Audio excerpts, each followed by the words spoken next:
Welcome to the Brennan Brown's Plus Facts Theory podcast show. I'm your host, Brennan Brown, and today we have a special guest with us, something unique, someone who's really unique, and it's called Julian Morris. And Julian Morris is head CEO and editor of Swag Magazine.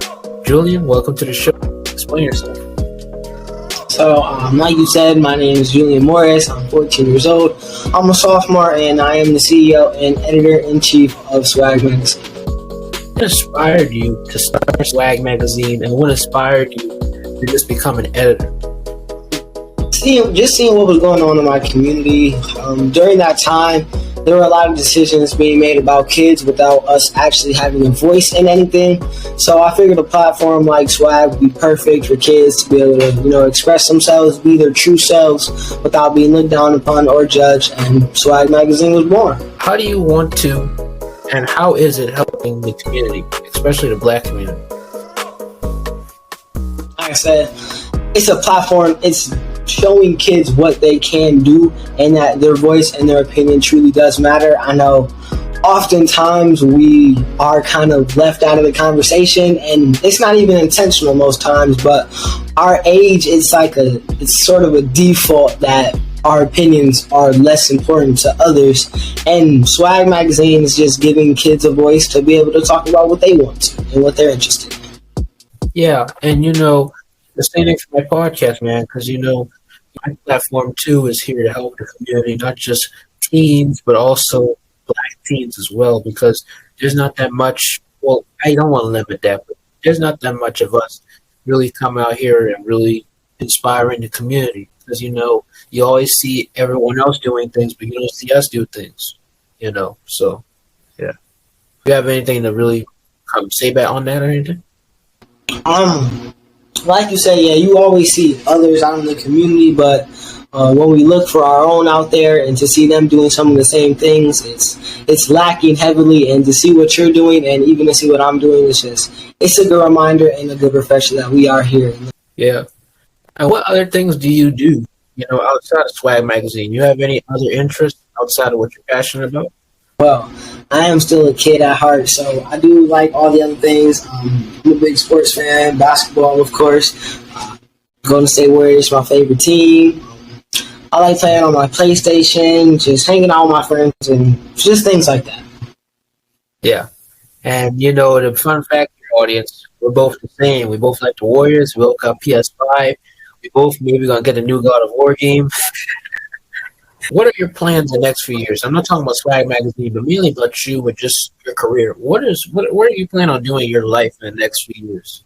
Journalism, of course. Like you said, well, not even just with Swag, but I am looking to probably go to a HBCU as my college of choice and study journalism there. And in the future, just continue on and expand upon my experience and my career and just learn as much as I can now in the moment so that when I go out in the real world, I'll have everything I need. That's good, man, because, one of my recent guests actually had just said that they're going to HBCU too.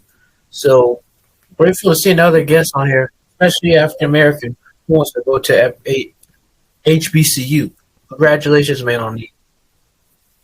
What do you look forward to in entrepreneurship? Just being my own boss. I mean, I already am right now, but I still have to listen to my mom, whether I like it or not. So just in the future, really being able to make my own decisions, set my own times for working, have my own team, just have everything under my control and just being the boss. Being your own boss, like you said, and I'm my own boss too. My YouTube channel isn't really monetizable yet. I haven't even hit 1,000 subscribers yet as this recording. And, hopefully by next year I can be able to get everything as my own money. That's one advice I want to give you, the audience. If you're doing business or anything or making any money, make sure you file your taxes because it's very important. For us as teens, we don't have to, because the money goes back to us because we're students. But once we're adults or once we're out of high school or college school, we have to pay taxes. We're working under a company or if we're working for our own company, having a team or if it's just us. Yeah. And speaking of a team of people, do you ever network or collab with any other creators? Do you ever went to any events or anything? The local farmers market down here, I'm always there. There's always some type of event going on, and Swag Magazine is often advertised. Like what you're doing, I've interviewed other teens, other teen entrepreneurs, and not even entrepreneurs, other people just doing something in the city, making a positive change. So I really like what you're doing. I look forward to doing more stuff like this. So you're kind of an inspiration to me, I guess. I want to tell you this too. You're an inspiration to me too. I like this, man, because I'm excited for this interview. This morning I wasn't, because I was like starting off with a bad negative thought. Now I'm more happy because throughout the day I'm feeling better. I want to tell you, man, that I like what you're doing. It's really unique. It's fun. That's why I like interviewing guests who actually have uniqueness. I'm not saying that my other guests were bad. All y'all were good if you're watching this. But this guy right here, unique. Did you ever spoke at any events? Yeah, a few times I've received an award or something, and I've had to speak at the events at the Horizon Center here. I've often had to say something, or even at SVRC, giving a short speech. I was just in New Jersey for AXO, the National AXO competition, and I was competing in an entrepreneurship program. I had to give a whole presentation to some judges about my business. That was my most recent event that I had to speak at. So, yeah. You referenced on our interview, we were doing it this morning, that got messed up by the internet, saying you want Swag Magazine to be on TV things. So basically, when you reference specifically TV, do you want Swag Magazine to be like a multimedia company? Like, do you want it to be like a podcast channel, a YouTube channel, or basically like in the public eye with digital media, social media? That's how you want to be? That's how you want to be? Absolutely. What you said at first, a full-time media network, kids all over their city, reporting on anything that's going on, maybe some games or any news. Like your local TV news network that you will see around your city. That's what I want Swag to be. Do you have any other passions outside of Swag Magazine? Swag Magazine is just your cornerstone to start off with as your stepping stone. Outside of Swag Magazine, I guess, sort of just the basics that started it, reading and writing. That was always one of my favorite subjects in school. I always loved getting some type of assignment in there. It was one of the easiest classes for me because I've always enjoyed reading as a child, and I love seeing what other people's imaginations could do for them, and I always love testing my imagination. So something like Swag Magazine, it just came easy. I don't see it as a job. It's something I love doing. Same for me with my podcast, man, and my content. That's how you're supposed to be with your purpose. You're supposed to see it as a job, and as a passion, not a job. Is it fun doing Swag Magazine? Is making magazines and operating everything really fun? Now that we're talking about that, or is it? Absolutely. And well, it's not just me. I have a team of other writers with me. I have 5 others. We're all just a little group. They're some of my best friends. So everywhere I go, I usually bring them with me. We've been doing this for about 1.5 years, and it's always been fun. It's a digital magazine mainly, but we've done print editions once or twice a year. And I love doing it with them, and hopefully they like doing it with me. So it's just a fun experience all around for us. We enjoy it. Swag it's a family culture. Yeah. And what's your day in the life? Doing Swag Magazine and just operating your company and things. How is it doing it every day, day-to-day process? It's good. I love doing it. I can't really put it into any more words than that. It brings me joy every time I get to do something for Swag, every time I have an event, or every time I write an article. Just doing Swag makes me happy. Where is Swag Magazine located? It's located right here in Saginaw, Michigan. Oh, that's good.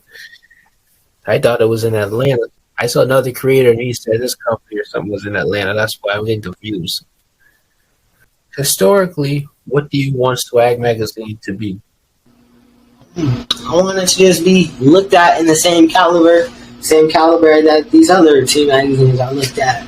Everybody looks up to Defiant Ones, Time for Kids, Teen Ink. They look at those, they trust those, they rely on those, they love those magazines. Over the years, they've been able to be so successful because they've continuously put out something that was good enough for people to want to come back. And that's what I want Swag Magazine to be. I want us to put out something for people to want to come back for more. That's good. And then I think I already asked this question, but how do you want to make an impact to the black community?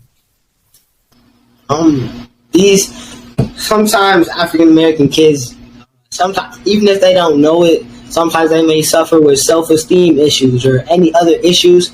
In the platform that I'm providing for them, I want them to boost their confidence in a way, so they know that they're just as important as every other kid out there, and that they shouldn't be looked down upon because of the color of their skin. Yeah, that's true, man. Because you see all these other teens, and you got to be with teens. Eventually, all teens are going to get older. It's just about the race wise of it, mainly. Because the question I asked, more of that. We saw that with Black Panther. We got our first black superhero. We need to get a magazine company, especially a teen one, for our race, which is your one.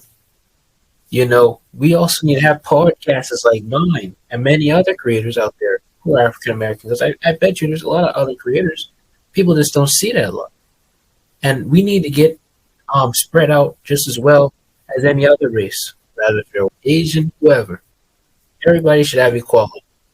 Everybody. What do you want your legacy? I want my legacy, I want people to remember the name of Swag as something that kids all looked up to. It created an environment and a platform for kids all around to be fairly treated just as much as people older than them. And they had a voice, and that voice was used, and it was heard, and it was implemented in everything, in every aspect of their lives. These decisions people are making around us, it doesn't just affect them, but it affects us. We are the future leaders of this world, so the decisions they're making now will affect us in the long run, and our voice should have a say in that.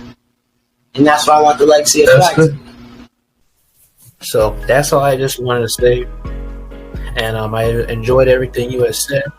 And thank you for coming on this show. I enjoyed this interview, man. Thank you for having me.